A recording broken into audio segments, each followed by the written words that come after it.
ខ្ញុំបានឃើញរូបភាពនេះមួយហើយឃើញបងប្អូនជាច្រើនបានគាំទ្រហើយ like ច្រើនដែរជិត 10k ជិត 10000 នាក់ដែរដោយ page ឈ្មោះសំណាង KH នេះបាទគាត់ផុសនេះគាត់ក្នុងចេតនាល្អទេគាត់ដាក់លោកបងលេងមែនតើហើយកម្ពុជាឈ្នះទុកសាសនាមួយឡែកសិនឲ្យ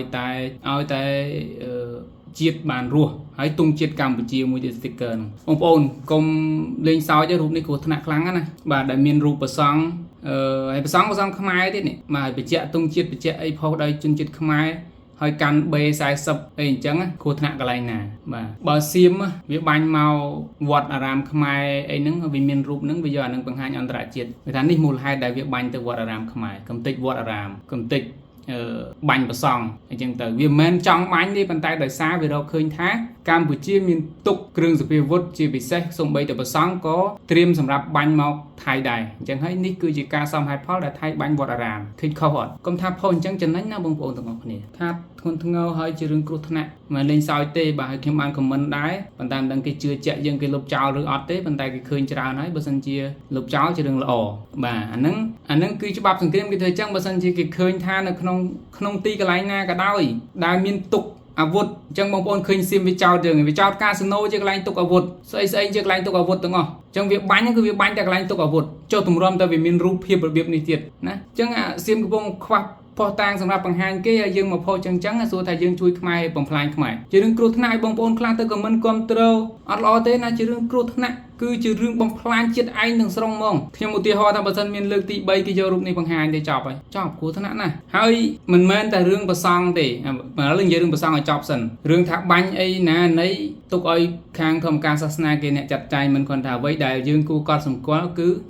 មិនគួរបង្ហាញរូបភាពរបៀបហ្នឹងយើងអត់ដឹងថានៅកន្លែងនេះជានៅកន្លែងក្នុងវត្តឬក៏អត់ទេប៉ុន្តែសំខាន់ប្រសង់ស្ពាយ3អញ្ចឹងប្រសង់នៅណាប្រសង់មិននៅវត្តចឹងគេបាញ់ណាគេមិនបាញ់វត្តហើយសួរផុសតាងមិនបានគេបាញ់នេះរូបភាពច្បាស់ចាស់អាហ្នឹងរឿងគ្រោះថ្នាក់មួយរឿងមួយទៀតមុននឹងនិយាយសូមលើកដែរអភ័យទោសចំពោះបងប្អូនអ្នកផ្ដល់ជំនួយបើបានជាធ្វើរឿងនឹងហើយក៏វាមិនអីដែរចាត់ទុកថាទៅប៉ុន្តែធ្វើម៉េចតែបើសួរត្រូវខុសគឺខុសបងប្អូនម្ចាស់ជំនួយគឺហាមដាច់ខាតស្លៀកពាក់ខោអាវទាហានទៅជួយជនស៊ីវិលការជួយជនស៊ីវិលជនភេសកដោយស្លៀកពាក់ខោអាវទាហានគឺជារឿងខុសឆ្គងការជួយដោយប៉ុន្តែយើងនិយាយចឹងខ្ញុំអ្នកនេះវាគ្មានបានជួយអីទេខ្ញុំអត់បានជួយអីទាំងអស់អត់បានជួយអីទល់តែសោះក្នុងរឿងទាំងអស់ហ្នឹងប៉ុន្តែវាខ្ញុំឃើញរឿងគ្រោះថ្នាក់ការជួយខ្លះវានាំឲ្យសត្រូវបានដៃទៅវិញដូចរឹងប៉ារ៉ាដូចតង់ប៉ារ៉ាដូចនិយាយរួមសម្ភារៈដែលយើងជួយជនភេសកដូចរបស់ដែលទាហានប្រើប្រាស់អានឹងក៏ជា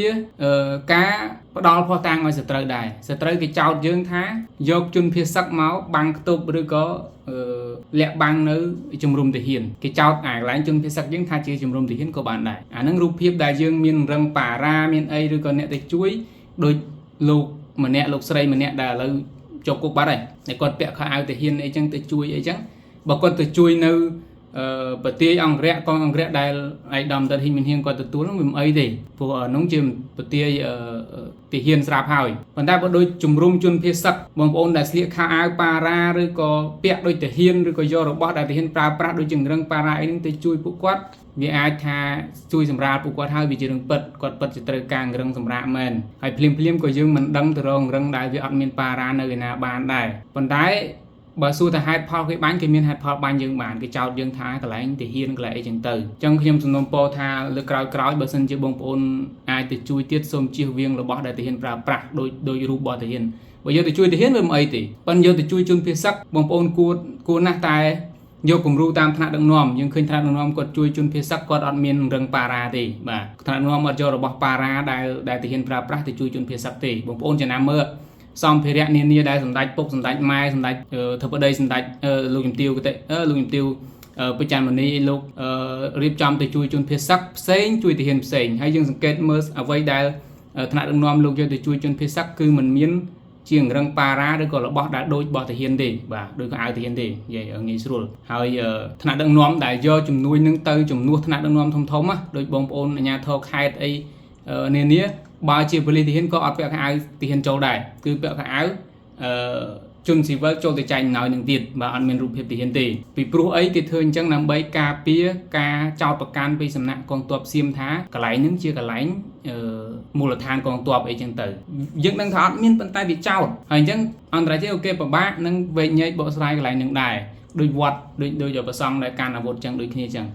รูปភាពទាំងនេះគឺអត់ត្រូវចែកចាយទេរូបភាពប្រសង់កាន់អាវុធរូបភាពជនស៊ីវិលកាន់អាវុធអីហ្នឹងសិតតែរឿងគ្រោះថ្នាក់បាទមិនដូចសម័យមុនអត់ Facebook ប្រសង់ចាទាញបេខ្ញុំឃើញវីដេអូខ្លះប្រសង់គាត់បាញ់បេហ្នឹងក្នុងសម័យមុនសម័យខ្មែរក្រហមអីតែអានោះសង្គ្រាមខ្មែរនឹងខ្មែរតែនេះសង្គ្រាមប្រទេសនឹងប្រទេស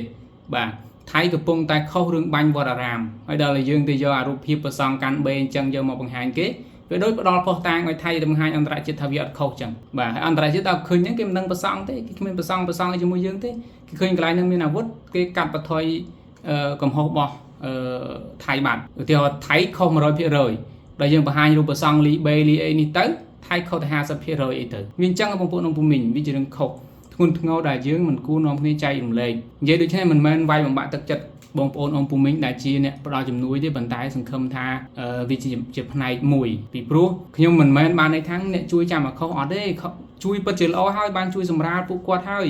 ប៉ុន្តែវាអាចថារបស់យើងនឹងវាជាផុសតាងឲ្យសត្រូវផងដែរបើមិនជាយើងមិនបានគិតគូរពិចារណាចំណុចអស់នឹងបាទសូមអរគុណ